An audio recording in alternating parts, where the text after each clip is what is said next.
Bonjour à tous, et bien voilà, aujourd'hui je n'avais rien de fameux à faire, donc je me suis branché sur un petit match amical de pré-saison, et c'était un match plutôt sympathique parce que c'était un PSG Manchester United qui, sur le papier, on pouvait s'attendre à ouais, ça allait être deux équipes, un peu équipe B, ça allait jouer tranquille.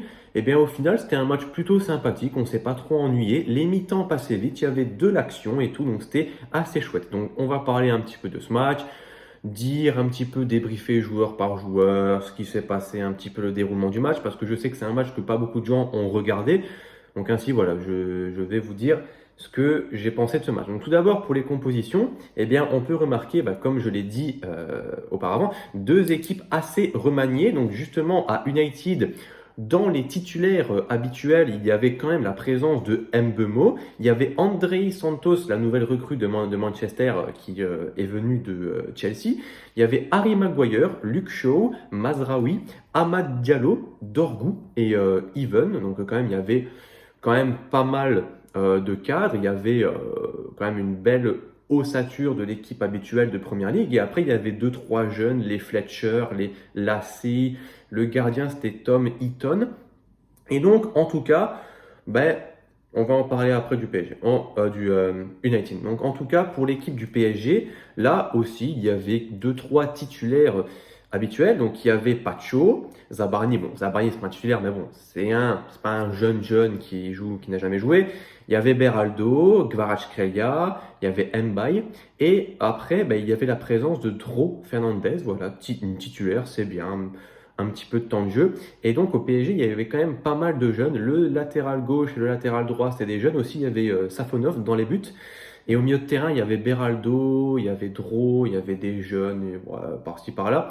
Donc voilà, il n'y avait pas autant, on va dire, de joueurs titulaires qu'à United. Et donc, voilà, donc pour débuter ce match, ça a démarré sur les chapeaux de roue parce que à la deuxième ou troisième minute, il y a eu un but hyper rapide de Mbaye sur une hyper belle action collective, quasi que des touches en un temps. D'abord, c'est un long ballon de Mayoulou sur Kvaratskhelia qui l'a contrôlé, bim, passe. Et après, c'est parti. Et Mbaye, finition, il n'avait plus qu'à finir parce que le ballon était vraiment bien amené à lui. Donc, super séquence collective. Vraiment, la défense de United à la rue, catastrophique. Vraiment, il n'y a rien qui allait. Maguire, pas là. Even, il fait n'importe quoi. Mazraoui, il s'est fait déposer. Enfin, franchement, il n'y a pas grand-chose qui allait. Donc, ouais, il fallait vraiment que United rentre dans ce match parce que là, ils n'avaient même pas commencé le match. La défense, c'était vraiment la catastrophe. Mais en tout cas, Ibrahim Mbaye, avec tous les problèmes qu'il y a eu et tout, le PSG qui n'en voulait plus du tout. Là, ils l'ont fait démarrer titulaire. Il a marqué. Bon, après, c'est pas ça qui va faire que. Mais voilà. Donc ainsi, il s'est un petit peu, on va dire, relancé, il a un peu commencé sa saison.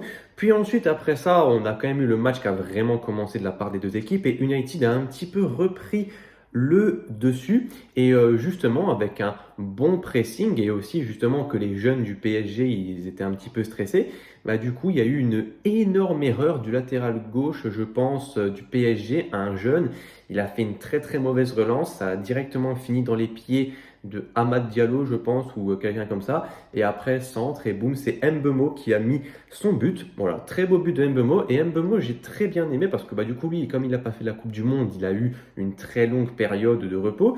Et là, franchement, il était bien, il était en forme, il a fait un bon match. Et justement, Mbeumo, c'était le tireur de coup franc attitré en ce jour. Et du coup, il a eu l'occasion de pas s'exercer, mais de se montrer un petit peu deux fois sur deux coups francs. Un qui était tiré un petit peu de l'autre côté du mur, donc tu as le mur là, lui il a tiré côté opposé, on va dire, du côté du gardien. Du coup, c'était bien, c'était cadré, c'était puissant. Et après, le deuxième coup franc, là, c'était hyper intéressant parce que c'était vraiment un coup franc magnifique.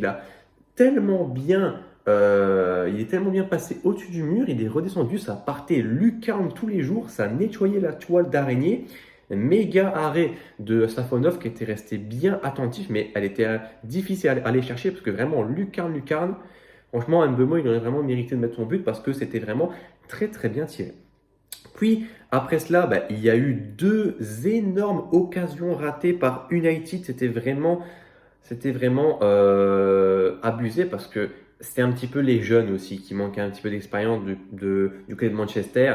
Chaque fois, il y avait une bonne occasion et après, c'était soit ralenti par les jeunes, mauvaise passe dans le mauvais tempo. Donc, après, on peut pas dire, bah, les jeunes, on va pas leur jeter la pierre. Ça y est, c'est leur premier match, c'est normal qu'ils stressent et tout. Mais en tout cas, les jeunes, d'un côté ou de l'autre, n'ont pas été très resplendissants. Donc voilà. Et ils ont un petit peu laissé passer leur chance. Après, voilà, ils n'auraient pas joué des minutes significatives, mais c'était un petit peu l'occasion de se montrer, de dire ah attention, je suis là. Ah, là, dans les deux camps, c'est raté parce que vraiment les deux occasions ratées de United, c'est sur un corner. Il y a un cafouillage vraiment dans la surface et après tu as le ballon bouffe tête et ça va pas. Et voilà. Et après, il y a eu une grosse occasion. Oui, où il y avait du coup eu Diallo, il avait dribblé tout le monde, il arrive et là il veut faire un centre en retrait mais il n'y a personne. Il n'y a personne parce que United ne jouait pas vraiment avec un buteur. L'attaque c'était Dorgu, Mbeumo et Amad Diallo. Et du coup, bah, tantôt c'était Dorgu qui jouait un petit peu dans l'axe, après c'était Mbeumo, donc c'était assez libre, ça bougeait souvent. Et bah, là, malheureusement, à ce moment-là, il n'y avait pas de vrai numéro 9 dans la position de numéro 9. Donc, il n'y a personne qui a su reprendre ce beau ballon de Amad Diallo. Enfin, je ne sais plus vraiment si c'est lui, je ne l'ai pas vraiment noté. Mais en tout cas, on va dire, voilà, il y a eu un centre, personne n'a été là. Alors que vraiment, il y avait un énorme trou dans la surface. Tous les joueurs avaient été aspirés. Et donc, voilà. Donc aussi, bah, je voudrais dire Lucas Beraldo, catastrophique, des grands moments d'absence. À un moment, je ne sais pas ce qu'il a fait. En mode, il a laissé passer on lui a fait une passe, il a laissé passer le ballon ou quoi. Il y avait personne derrière, genre à 30 mètres. Il a fait ça, il a regardé. Oh, après, plus personne. Beraldo qui avait été repositionné en milieu de terrain aujourd'hui et qui ensuite est redescendu d'un cran en seconde mi-temps. Mais non, Beraldo, franchement, ça n'allait pas du tout. C'est un peu le Ronald Araujo parisien, mais Beraldo, mais waouh, enfin, même dans la rotation, tu peux pas garder un mec comme ça. Enfin, ça peut pas être ton 13e, 14e titulaire pour aller chercher la prochaine Ligue des Champions, faire le back-to-back-to-back. Donc Beraldo, je pense que le meilleur, c'est encore de chercher une porte de sortie pour lui ou un prêt, parce que là, c'est pas possible, c'est trop risqué. Franchement, Beraldo, je ne compte absolument pas sur lui si j'étais un Parisien. Ensuite, il y a quand même eu du bon dans ce match. Pas tellement du côté PSG, à part Mbaye. Enfin, franchement, je vais dire le seul joueur qui a été assez bon du côté de PSG, c'était Mbaye. Sinon, pas grand chose à retenir, pas vraiment de personne qui est sortie du lot. Safonov fait un bon match de gardien, mais au pied, pas du tout. Il faisait des relances, ça partait en touche. Au pied, pas très certain. Mais après, du côté de United, là, il y a eu du bon, voire du très bon. Andrei Santos, vraiment très gros match. Match vraiment dans le duel, l'intensité, il n'hésitait pas à aller au tacle. Il a vraiment fait un gros sauvetage sur une occasion de Mbaye, où Mbaye était justement en train de dribbler comme ça. Il avait dribblé tout le monde et après, au moment de tirer, Andrei, il n'arrive pas à filmer sa jambe. Donc ça, super. Avec le ballon, Santos, je pense pas qu'il ait raté de passe vraiment flagrante. Assez bon dans le tempo, il dictait bien le tempo. Donc hâte de le voir un petit peu plus en première ligue. Donc ça, j'ai pas trop d'inquiétude. Puis ensuite, Amad Diallo a été très très bon aussi sur son côté assez percutant, bon dans le dribble et tout. Tu vois qu'il avait envie parce que souvent, quand il y avait une passe qui lui était destinée, qui était ratée, il râlait. Tu vois, même pour un match amical, c'est important. Ça veut dire que le mec, il a envie de performer, montrer qu'il est en forme et tout. Parce que à son poste, il y a de la concurrence. Il y a justement Mbeumo qui a fait un bon match. Donc du coup, Diallo, faut qu'il montre qu'il soit là parce qu'en première ligue, la concurrence, elle est rude. C'est pas tout le monde qui peut être titulaire en première ligue. Donc voilà, Diallo, il a montré qu'il était un petit peu présent. Et aussi, par contre, United, j'ai noté, il simulait beaucoup. Et l'arbitrage était quand même gentil parce que bon, United, tu voyais bien qu'ils n'arrivaient pas trop à sortir avec le ballon. Le joueur, il prenait le ballon, il l'a gardé comme ça. Quand il y a un joueur, il venait dans son dos, suffisait qu'il l'effleurait ou qu'il touchait. Là, il tombait l'arbitre. Bon, il sifflait. Donc, arbitrage assez gentil des deux côtés. Il n'a pas cherché vraiment à frustrer les deux camps. Match amical, on est tous amis. Et donc voilà, à chaque fois qu'il y avait un micro-contact, que les joueurs tombaient facilement, bon, l'arbitre, il se cassait pas trop la tête, quoi. Soit il sifflait pour faire plaisir, voilà. Pour l'effort, elle a fait une belle simulation, vas-y, je siffle. Et bon, voilà. Mais après, du côté de United, donc du coup, là, je viens de citer les bonnes choses, les bons joueurs. Mais il y a aussi eu Mason Mount. Mason Mount, j'avais carrément oublié qu'il était là, mais je vous jure, hein, il était titulaire, je ne l'ai pas vu toucher le ballon, c'est vraiment vrai. Il était invisible, il s'est fait sortir à la mi-temps, mais où était-il? Où était-il? Je pense qu'il était resté bloqué aux toilettes, enfin je sais pas, mais Mason Mount, le commentateur n'a jamais prononcé son nom. Je n'ai pas compris. Qu'a-t-il fait durant ce match? Enfin, je sais pas, je suis absent. Absent, Mount. Donc ensuite, bah justement, et donc, bah, première mi-temps, en conclusion, assez sympathique, alléchante. Voilà, deux, trois occasions, on fait, oh, tu sais, comme ça, voilà, il y a eu un beau tir, il y a eu 2 buts. Bon, malheureusement, ça a été les 2 seuls buts du match parce que le match se termine 1-1. Voilà, comme ça, tout le monde est. Il n'y a pas de quelqu'un qui est content, quelqu'un qui est triste. Voilà, c'est 1-1. Vraiment, ce match était vraiment très amical. On était dans le partage. Il n'y a pas eu de bagarre, de joueurs ouah, qui ont fait les shows. Donc ça va aussi. Et aussi, ce que j'ai bien aimé, c'est que bah, il n'y a pas eu de pause fraîcheur parce que les règles qui ont été instaurées à la Coupe du Monde, bah, beaucoup d'entre elles seront gardées. Et la pause fraîcheur, on se demandait, ah, alors est-ce qu'on l'a fait ou pas? Et voilà, bah, dans les pays chauds, quand il fera très très chaud, oui, sûrement, parce qu'en février, si tu m'inventes qu'il y a une pause fraîcheur, là, je ne comprendrais plus rien. Mais ici, dans ce match, je ne sais pas où est-ce qu'il jouait. Sûrement pas en Angleterre, sûrement pas en France non plus. Donc voilà, je ne sais pas du tout où est-ce qu'il se jouait. Et ils n'ont pas fait de pause fraîcheur, donc c'était très bien. Et au final, 45 minutes, quand même pas, c'était même pas un excellent match, un très beau match, c'était un bon match, voilà. Sympathique, comme j'ai dit, mais on ne s'est pas ennuyé. 45 minutes d'une traite, paf, boum, merci, au revoir. Donc voilà, deuxième mi-temps, alors là, bah, gros changement du côté du PSG avec 4 changements simultanés. Je pense pas que c'était à la mi-temps, c'était genre 5 minutes plus tard.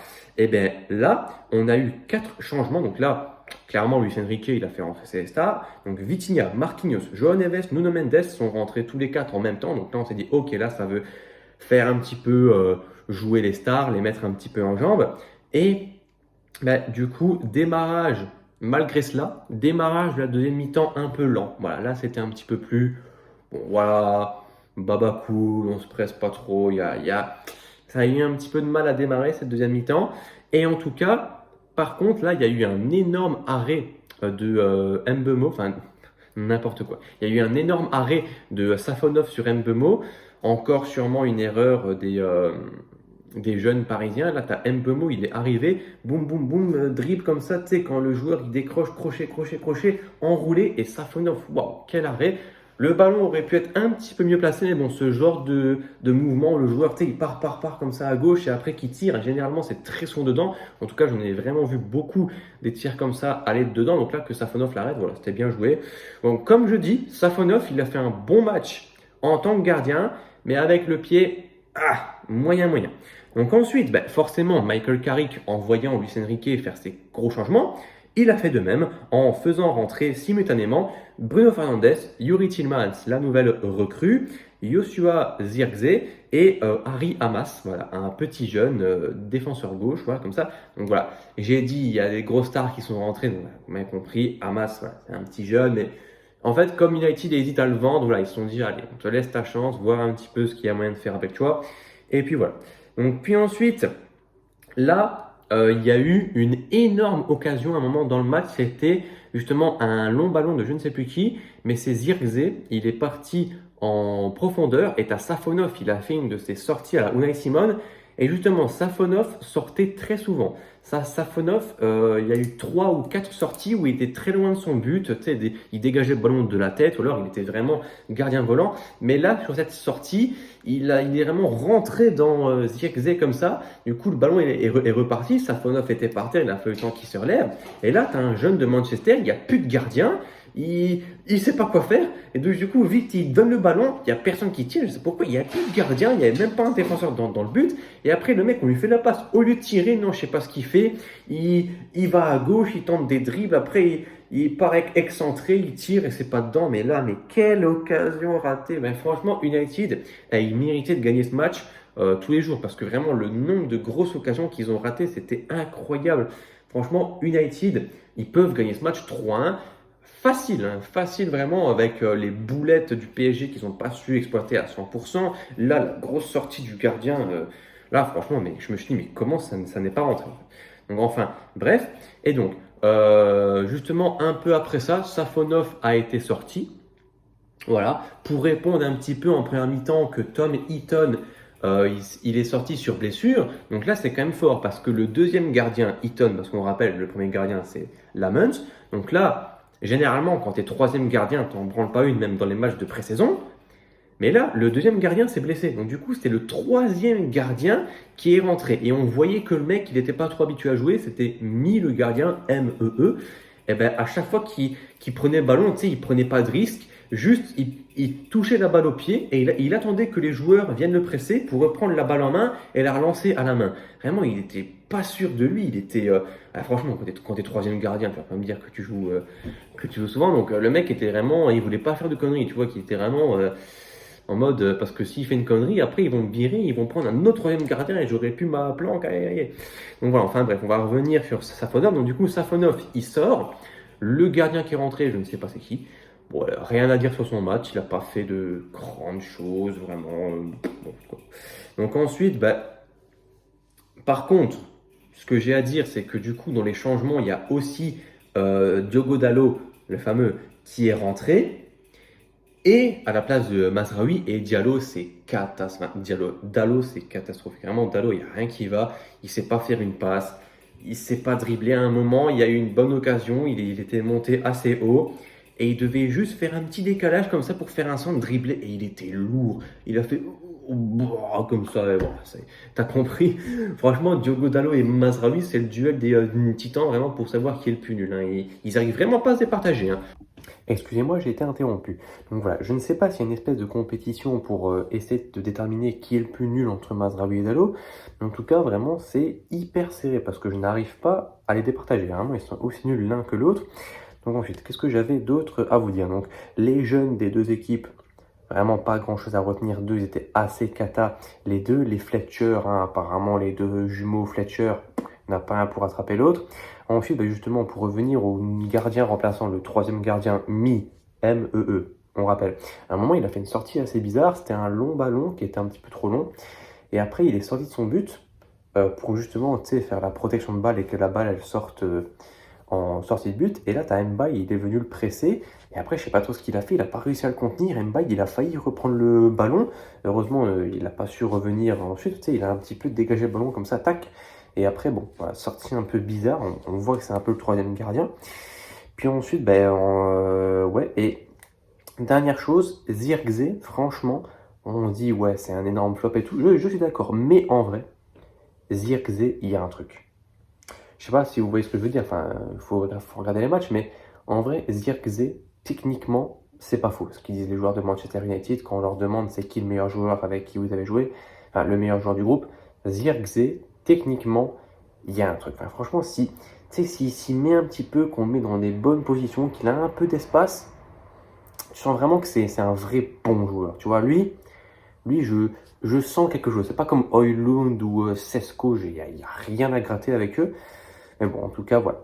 Donc voilà, c'est à peu près tout ce que j'avais à dire sur ce match. Donc voilà, c'était pas le match le plus fameux de l'univers, mais bon, c'est un match amical. En conclusion, United méritait de gagner, même si voilà, le PSG, ils n'ont pas fait un immense match. Vitinha, Neves qui sont rentrés, bon, ils n'ont pas trop apporté. Bruno Fernandes, ouais, 2-3 passes, mais sinon, il n'a pas fait la diff. Tielemans non plus, donc voilà, faut un petit peu que tout ce beau petit monde se mette en route pour essayer de faire la meilleure saison possible. Mais en tout cas, là, ce qu'on voit là avec le PSG en début de saison, ça va pas du tout. Donc on verra qu'est-ce qu'ils vont faire. Après le PSG, on se souvient bien, en 2025, ils avaient mal démarré leur saison. Au final, ils ont gagné la Ligue des Champions, 2 fois même. Donc voilà, ça ne veut pas dire... un mauvais début de saison ne veut pas dire que tu vas faire une saison complètement ratée. Mais en tout cas, voilà, c'est toujours mieux d'avoir une bonne pré-saison. Comme ça, on te met dans de bonnes dispositions. Tout le monde ne peut pas avoir une bonne pré-saison. Donc en tout cas, voilà, match assez plaisant. Voilà, c'est sympathique. Je m'ennuie un petit peu. J'ai regardé ça, je me suis pas ennuyé. Donc voilà, mission accomplie. Le football m'a diverti et c'est ça qu'on veut. Donc voilà, à bientôt.